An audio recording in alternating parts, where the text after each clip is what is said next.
यहाँ पे आप बैठे हैं, यहाँ पे जिस तरह प्रेस कॉन्फ्रेंस होती थी और जिस तरह लोगों को उठाया जाता था, अब पहले कागजात नामजदगी जमा नहीं कराने दिए जा रहे थे, फिर तायद करेंगे, फिर और अब तो ये सूरत है कि जो हाई कोर्ट्स में लोग आज जाने की कोशिश की है, आज उनको भी रोक दिया गया, हाई कोर्ट्स में वो ट्रिब्यूनल में नहीं जा सके। इस सारी सूरत हाल के अंदर ह्यूमन राइट्स कमीशन का क्या किरदार होना चाहिए? सिर्फ रिपोर्ट्स की हद तक, या जब सारा मामला हो जाएगा, जब डमी, जिस तरह आपने कहा डमी इलेक्शन भी हो जाएंगे, सब कुछ हो जाएगा, उसके बाद इन रिपोर्ट्स का पाकिस्तानी कौम को क्या फायदा होगा?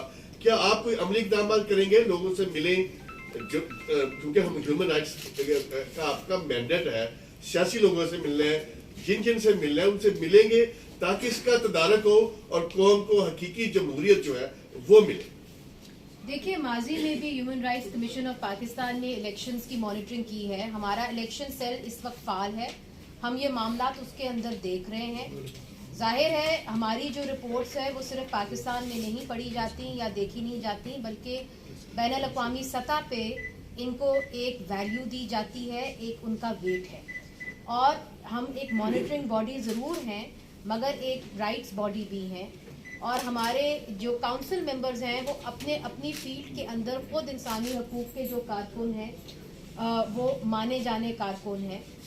मगर जो HRCP है वो एक सियासी जमात तो नहीं है, वो एक आवाज़ उठाने की एक, आप समझ लें, एक ऑर्गेनाइजेशन है, एक नेटवर्क है, उसका एक स्टैचर है। और वो स्टैचर अभी से नहीं आया, कई दिहाइयों से उन्होंने क्रेडिबिलिटी की वजह से बढ़ा है। तो जो फ्री एंड फेयर इलेक्शन का बैरोमीटर है उसके अंदर HRCP की आवाज़ काफ़ी बुलंद है।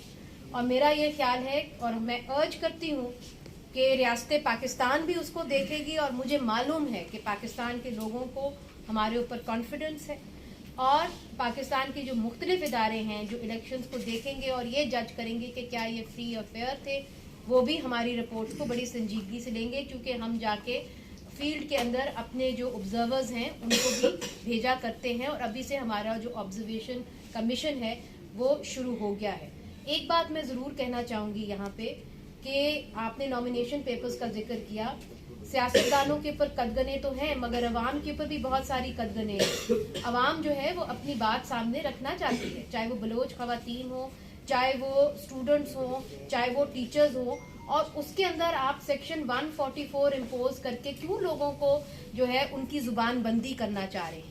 इलेक्शंस का जो एक मकसद होता है वो यही होता है कि अवाम अपने लोगों को, अपने नुमाइंदों को अपने मसले बताए, मगर आपने उनकी ज़ुबान बंदी करके और सेक्शन 144 उनके ऊपर इम्पोज करके उनकी ज़ुबान बंदी कर दी है। और इलेक्शंस के अंदर जो आप फील्ड, एक एटमॉस्फेयर होता है इलेक्शंस का, वो आपने ख़त्म कर दिया। और ये जमहूरियत को कमज़ोर करेगा, ये जमहूरियत को मजबूत नहीं करेगा। और हमारा खदशा है कि इसके नतीजे में जो भी हुकूमत बनेगी उसके ऊपर सवालिया निशान रहेगा। और अगर आप इलेक्शंस की साख के ऊपर कोई सवालिया निशान नहीं चाहते तो फिर आपको ये इलेक्शंस जो अब बचे कुचे रह गए हैं उसके अंदर आपको शफाफियत लानी होगी। मैं ये कहना